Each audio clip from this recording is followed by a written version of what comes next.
নমস্কার, আমি রিমা। আপনারা শুনছেন জজবা 24 বাংলার বিশেষ অনুষ্ঠান চুপিসারে। মনে রচনা কথা হোক বা গোপন সমস্যা, কাউকে না বলতে পারা কথা হোক বা সুপ্ত বাসনা, সব কিছুর ঠিকানাই হলো চুপিসারে। এখানে প্রশ্ন গোপন, উত্তর খোলামেলা। চুপিসারের আজকের পর্বে যিনি প্রশ্ন পাঠিয়েছেন তিনি নাম প্রকাশে অনিচ্ছুক। ওনার প্রশ্নটা হলো, আমার বয়স 50, আমার স্ত্রীর বয়স 45, আমাদের বিবাহিত জীবন 25 বছরে। প্রথম সবকিছু ঠিক থাকলেও ইদানিং বিগত 2-3 বছর ধরে দেখছি আমার স্ত্রীর যৌন জীবন পালন করতে বেশ অনীহা।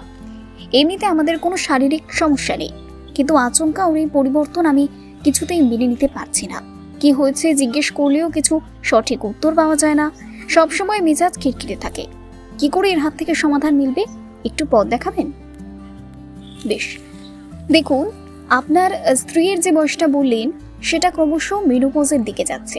উনি হয়তো পেরিমেনোপজ পর্যায়ে আছে, মেনোপজের ঠিক আগের মুহূর্তটা।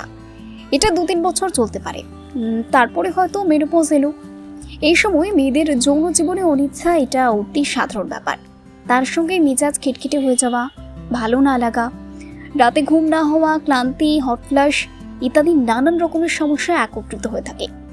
এই সময় কিন্তু স্বামী হিসেবে আপনাকে ব্যাপারটা বুঝতে হবে এবং সহমর্মিতার সঙ্গে হ্যান্ডেল করতে হবে। স্ত্রীর উপর কোনো রকম জোর করা চলবে না, তাহলে কিন্তু ওনার মেজাজ আরো বিগড়ে যেতে পারে। আসলে এই সময়টা মহিলাদের শরীরে এত রকম হরমোনের পরিবর্তন হয় যে তারা কিছুই করতে পারে না, বা নিজেকে সামলে রাখতেও সবসময় অসুবিধা হয়, বা তারা আগের মতন আর নিজেকে সামলাতে পারেন না। অনেকেই ভাবেন আমার জীবন বুঝি এখানেই শেষ হয়ে গেল। এইসব কিছু ভেবে একটা চরম হতাশা বা ডিপ্রেশনও কাজ করে। তাছাড়া এই সময় শরীরে ইস্ট্রোজেন ও প্রজেস্টেরন হরমোনের ভারসাম্যের জন্য জরিপথের শুষ্কতা ও নানান রকমের সমস্যা হয়, যেগুলি যৌনজীবন হওয়ার পক্ষে বড়সড় বাধা স্বরূপ। সুতরাং এই ব্যাপারগুলি আপনাকে বুঝতে হবে।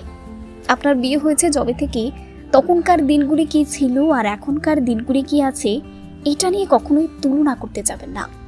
তখন একরকম অন্য পরিবেশ ছিল এবং আপনাদের শারীরবৃত্তীয় গঠন অন্যরকম ছিল। বয়স বাড়ার সঙ্গে সঙ্গে যত আপনার স্ত্রী মেনোপজের দিকে যাচ্ছে, তার বিভিন্ন শারীরবৃত্তীয় পরিবর্তন আসছে। এই ব্যাপারটা আপনি মেনে নিন এবং মানিয়ে নিন, এবং স্ত্রীকেও এই ব্যাপারটা মেনে নিতে সাহায্য করুন। নিজেদের মধ্যে এই বোঝাপড়াটা থাকলে দেখবেন সবসময় এই যৌন জীবন নিয়ে খিটখিটে ভাবটা অনেকটা চলে গেছে। আশা করি খুব দ্রুত এই সমস্যা কাটিয়ে উঠবেন। ধন্যবাদ আমাদের সঙ্গে যোগাযোগ করার জন্য। আজকের মতো চুপিসারের পর্ব এখানেই শেষ করছি। আপনার সমস্যাই আমাদের আলোচনার বিষয়, তাই আপনাদের গোপন কথা আমাদের সঙ্গে শেয়ার করুন।